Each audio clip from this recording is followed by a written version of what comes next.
In the previous tutorial, I mentioned that I was going to try to show you how to do chainmail. Well, here we go. The first thing to keep in mind now, mind you, the same process we used in creating the chain links is pretty much the same process we're going to use to do chainmail. The only difference is, rather than just doing, a set of links in one direction, we basically have to do it, in two directions, X and Y. So the first thing you have to do is you have to create your chain links. Your actual chainmail, the rings. Whoops. I just want to grab these planes here to kind of give you an idea of what I'm talking about. The first thing you have to do is lay your rings out so that they're intertwined the way they should be. Okay? And I just, rotate them until I had them in the right spot, but I did try to rotate them exactly the same way. So as you can see, they're pretty uniform in how they're rotated. And then the next thing I need to do is I need to find out the exact distance from the center of these points of where the chainmail meets. And the reason I had to do that is because I had to make a plane the same size as each ring, just like we did in the example for the chain links. But in this case, I have to make sure that it lines up right in the middle of where each ring meets the other ring. Obviously, there's no ring here, but that's the exact same distance as that. Okay, so I'm going to go ahead and delete these tape measures because they're just going to be in the way. We don't need them anymore. Actually, it'd be a good idea to look first. The actual distance is 9.609. So that's the distance that we need to deal with. So we're going to actually take that distance and we're going to double that. So we're going to say 9.609 times 2 is 19.218. I guess I could have figured that out without a calculator. So the next thing we have to do is obviously grab all of these. And let's zoom out a bit. And let's make ourselves a nice big array of these. So we'll say array. Oh, I already did. So we're going to say 2D, hit preview. And I'm going X 19.218. I'm going Y 19.218. And I got a count of 12 in each direction. So we'll just go ahead and say OK. Now that's the distance of two rings. Okay, so we'll go ahead and say OK. So there's our array of rings. Now the next thing we need to do actually is grab one of these planes and we're going to make it unique because we're about to attach all the other planes, and if you don't, then you end up with a whole bunch of planes that are huge. So we'll go ahead and go to our attached list and we'll just type in plane. Okay, and then we'll grab our rings, our torus objects, and for testing, I'm going to drop this down to 8 and make the sides 3, just so we get a little quicker viewport interaction. So I'm going to, first thing I'm going to do is I'm going to rename these objects. So we'll say mail,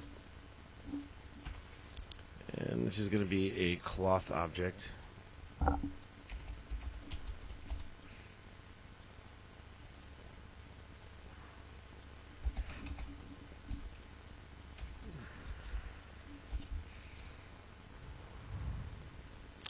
This is a driver object. Okay.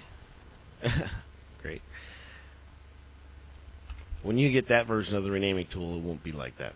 So we're just going to grab all the torus objects. And since I've already done this demo on here, they start at 1000. So I'm going to go ahead and rename these. We'll call them male mesh ring. Oops. So we'll go full rename, and then we'll add a padding number to it.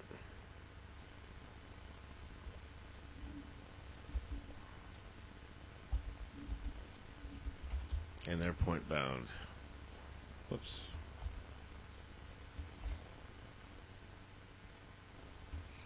We'll go ahead and execute those changes. And I just discovered not to do that in the Modify panel. I'm going to go ahead and pause and wait for this to fit. Actually, no, I'll just explain this. This is the renaming floater, which is also on the DVD. It allows you to rename multiple objects at once. Allows you to pad a number or append a number. If you have the padding set at 0, then it automatically calculates how many objects you are and then makes the pad as wide as it needs to be. In this case, there was over 100 rings, so it made it 3 characters long. Or you can manually, make it as wide as you want by changing the padding number. So if you said 4, there'd be 4 characters. This allows you to crop the text from the front or the end.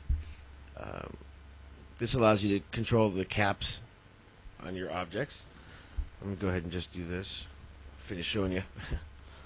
If you double click on it, you'll get the single rename floater. If you double click on a name, and if you follow this structure, then it'll always autofill. These are just the ones that I have set up, but when you install it, there's an INI file that you can change that'll allow you to change what all these drop downs are, so you can customize it to whatever you need. If you have multiple objects selected, then it'll come up like this. If you want, you can hit Control E and then make your edits line by line, arrow down, Control E. Okay. You can do a search and replace, make it case sensitive. Those drop downs that you have, if you hit this, you will get a listing of what you have in the INI file, so you can quickly, rig underscore def underscore point bound underscore, top, whatever you need. So you can use those in any one of these areas right here, these enter boxes. And then you just, once you hit search replace or whatever it is you're doing, you hit apply and it'll actually rename the objects in the scene. So that's just a little quick tutorial on that, just so you know. Okay, so we've got our chain links ready to go. We've got our driver ready. And what we're going to do now is I'm going to select all the chain links. And I'm not going to select the driver. And I'm going to use attach to surface by local Z. But before I do that, I'm going to double check something. No, it's a good thing I double checked it. So we'll do this. We don't want to select the plane. And we're going to go to IK pivot. And we're going to say effect pivot only. Alright, align to world. And then we're good. So we select all of our torus objects again. Deselect our plane. Attach the surface by local Z, and we select the plane. And I'll let that go ahead and project onto the surface. The reason that we're doing the align to world is because we need the Z to be pointing straight down, because this is a plane. If you had a modeled object, like say if you're doing hair and you want to attach the hair splines to the hair, not the hair cap, but the driver below it, you could just select the hair splines and make sure all the Z's are pointing away from the mesh, which they should be when you do a hair to pivot, a pivot to hair coordinate sys. You run this script and it'll attach it to that mesh. So kind of helps when you're doing hair. Okay, so there we go. Now I'm just going to go ahead and create a sphere. I'll just drop it right here in the middle, like so. And let's go ahead and hide all of these. We don't need to see them. And let's just take this sphere and we'll drop it down to about so.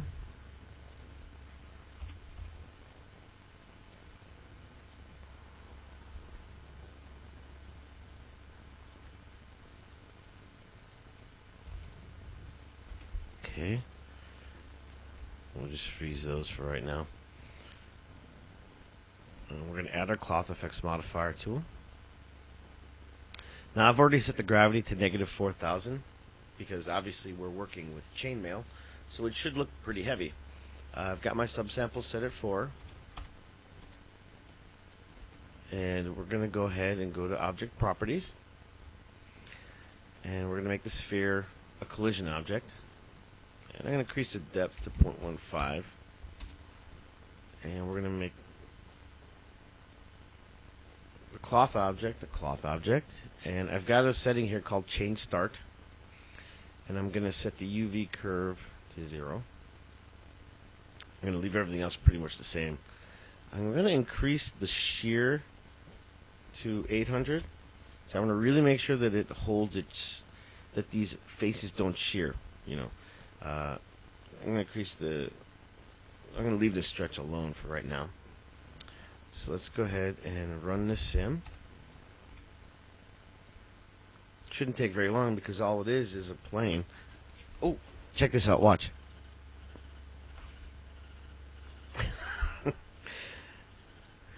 Now you're wondering why that happened, although it does kind of look cool. It's not exactly what I wanted to do. And I made the exact same mistake when I ran through this the first time. So let's go ahead and delete the cloth modifier. And we're going to go grab this plane. And we're going to go to vertex subobject mode. And guess what we're going to do? We're going to hit weld. Alright.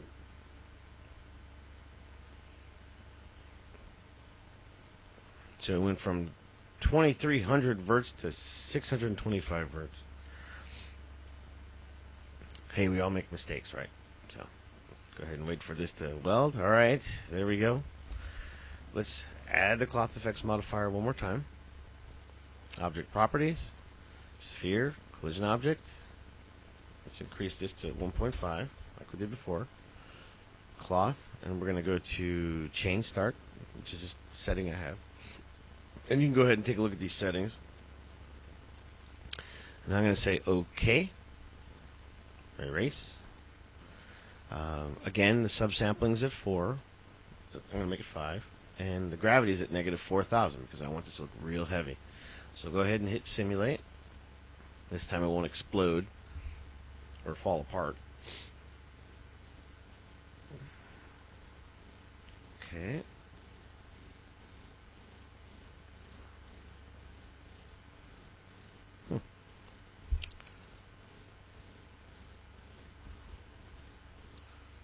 So I have to let that go through.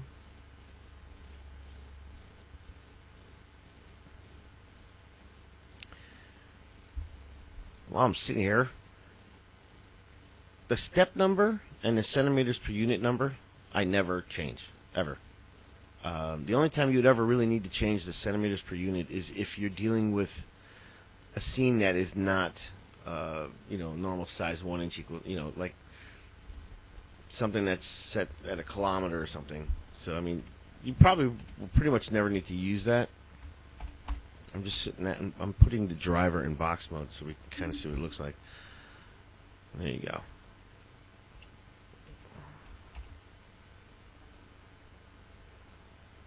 So there's a chainmail. Nice and easy. Now, mind you, if you get in real tight, you'll notice that sometimes they might separate a little bit, and because we left these instances, we're free to go ahead and say change the thickness of the rings, and we'll just pump these back up so you can have nice thick chainmail rings. Let's see how it looks. But let's go ahead and drop that down. Make them a little thinner.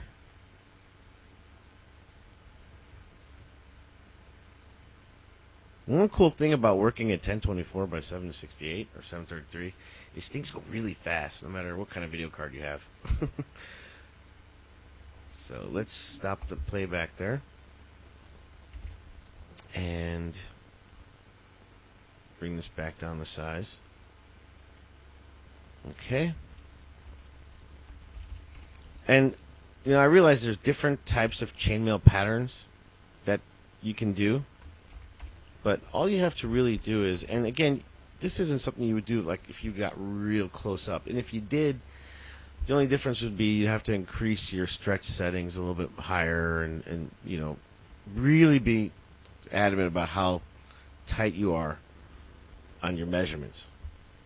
But basically, this face, I mean, you see that the faces are going to pivot on these edges, and the where the chainmail meets just happens to be right at that point. That's why that's like that. Now, if you have different patterns, all you need to do is to figure out exactly where each one of those meets up. So, for example, let's say you had chainmail that kind of looked like, had a big ring and then a little ring and then another big ring. I'm sure you guys have seen chainmail like this, right? Okay, I'm really hacking it together now, but hey, you understand, right? So what you would need is you need a plane that looked kind of like this. Okay, let's try it this way. So let's say you had a torus like so. Okay. All right. Let's say you had chainmail that looked like this.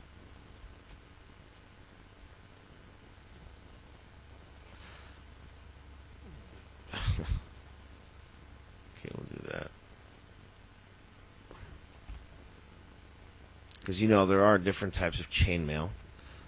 This is just the example that I chose to use.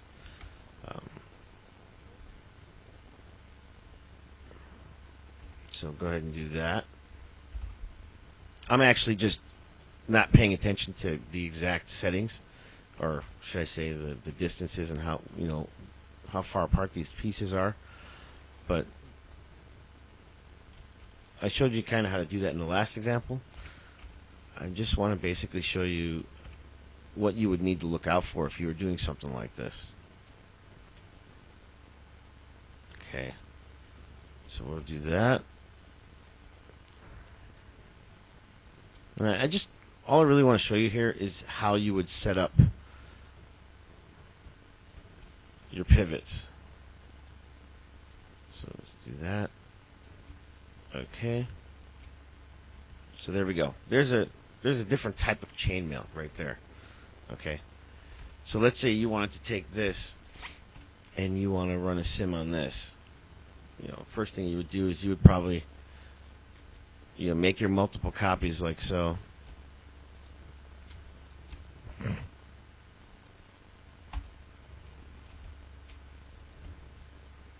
You like this. You use your array tool to kind of get this thing around to get the amount that you need, like that. Okay.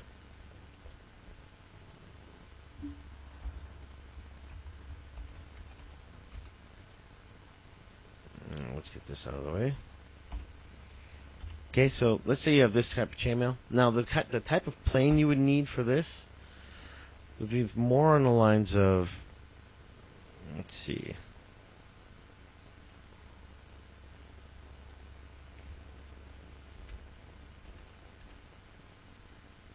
You would want it to pivot right here.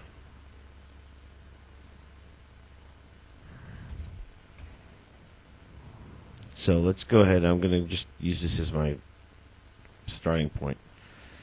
Okay.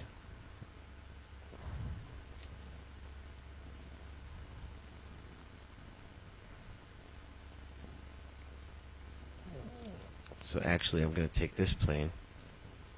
I'm going to move it here.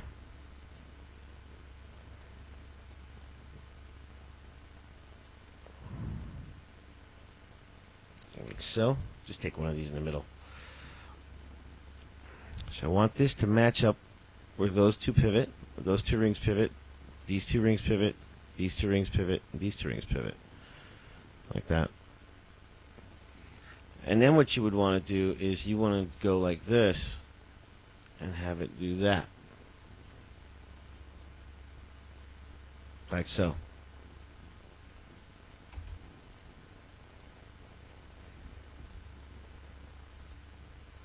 Okay.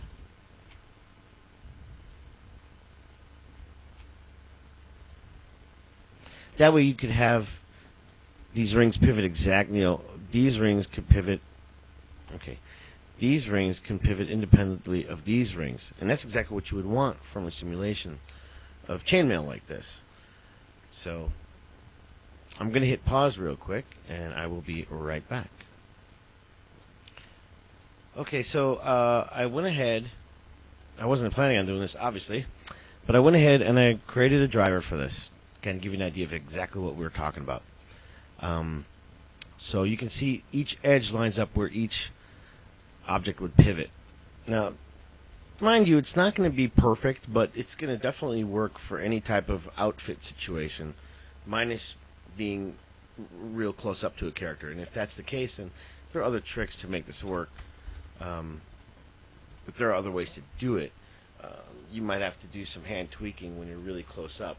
The cool thing about these being attached to the surface is they're just linked, so you can move each individual ring around if you needed to. So, speaking of which, let's go ahead and do that. So I'm going to take these rings and I'm going to say attach to surface by local Z. Let that process. Okay. So that's it for that. So I'm going to put this in box mode just so it's easier for us to see what's going on. And then I'm going to create a sphere. Actually, I'm going to do it two different ways, but right now I'm just going to create a nice big sphere for it to land on. Okay. And we'll go ahead and drop this down real quick.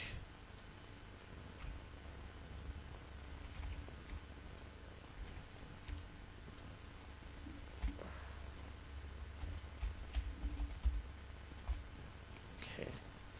So we'll grab the plane and the sphere, and we're going to add our cloth effects modifier. Object properties. The plane is going to be a cloth object. And start with no. Start with chain start. And we'll zero these out. And then the sphere with collision object, I'm going to make it 1.75 offset. Oh, it's depth. I wasn't even paying attention. 1.5.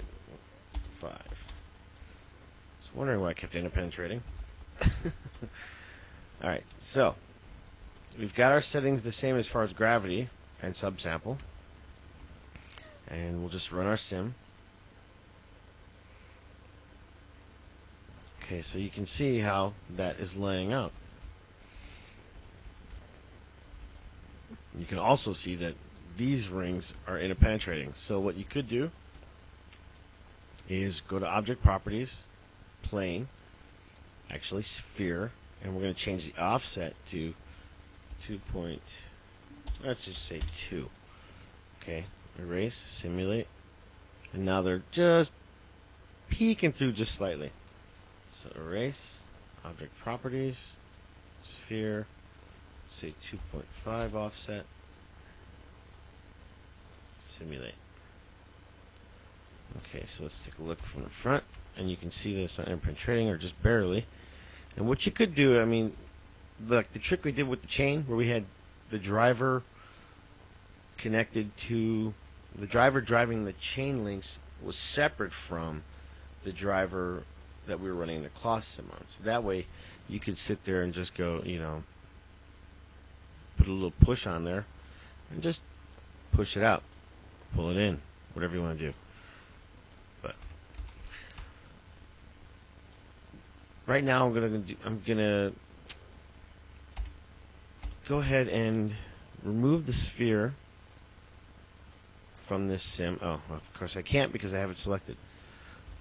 So we'll select the plane and then remove the sphere from the sim. And what I want to try to do is I'm going to put a cylinder, because I really want to see how this is going to bend. So I'm curious, because I've actually never done it with this type of chain link before. But I mean, you can see that the process is so easy that it's very simple and very quick to try things out like this. So I'm going to go ahead and do that, and we're just going to add that to the sim. Okay, so object properties and the cylinder, we're going to go ahead and make that offset just 2. Alright, let's drop this down so it falls a little quicker, or it gets a little more velocity. And we'll hit simulate. Oh, whoa. Let's erase the sim.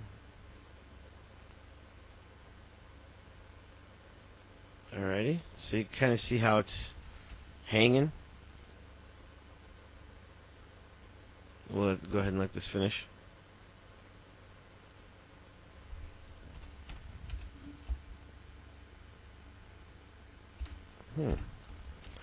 Let's go ahead and tweak with the offset. Make the depth 1 point. We'll leave that.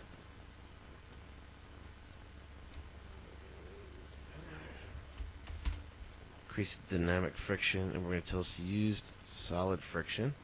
Basically telling it that it's going to use the friction settings on any collision object. So you can have one object that's like ice and one object that's like, you know, a hard floor or something, or sand or something, or, you know, a rough surface.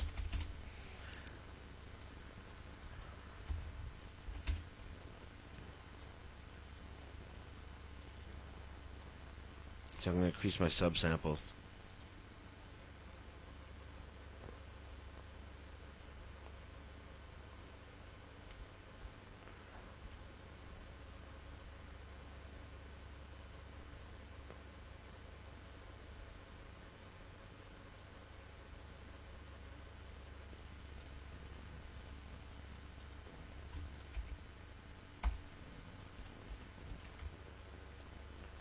Oh, okay, so that explains that. I didn't weld these verts. Things you forget to do when you're doing a tutorial. But at least this way I'm showing you what not to do as well. You know, what to look out for. So, let's go ahead and hit weld again. And let's go ahead and reset this up. You know what, I'm going to go ahead and put the cloth effects modifier on there again. And it's so simple to set up, I can do it over and over again, and it's pretty quick. So we'll go cylinder, collision object, offset 2. We're going to increase the dynamic friction a bit and the static friction a little bit. Make the plane a cloth object, and we're going to use our chain start settings. Let's say OK. Whoops. Plane, use solid friction, erase. I'm going to leave my subsamples at 8. And we'll go ahead and run the sim again.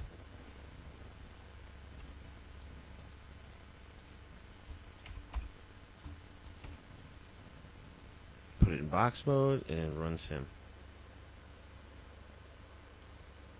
I was wondering why it kept bebopping last time. That's because it was tearing apart.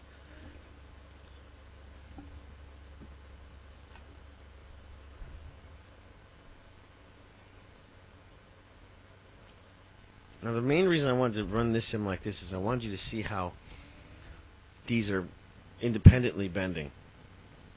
So wherever I had that edge, the torus, the chain links are bending around each other. So I mean, it's not perfect, but when you're this far away, you know, or when you have it as clothing on a character, it's fast enough that it's worth doing this way versus any other way. If you were to do it with a dynamic simulation, reactor or something, it would take forever. But doing this way, at least you have, you know, it's fast. That's basically it. And you can do it just as fast as any other cloth sim. So if we pull that back and just hit play. Okay. So here we are. We've got our 2 chain sims. And let's go ahead and put this in box mode. And the main thing I wanted to show you here was that it's very easy to set up, very easy to do. And again, this process can be used for a lot of other things. Chainmail is just another example. But you could also do, like I said in the past, ropes, chains, obviously, ammo belts, backpacks. There's no limit to the way you can use cloth to do dynamics as a trick, you know, to keep you from having to do it in real fancy way of having to do it, say, with Reactor or any other, Dynamics package. You could do it with Cloth and be very, very fast. So that's it for this tutorial. Hope you enjoyed it. I'll be back soon.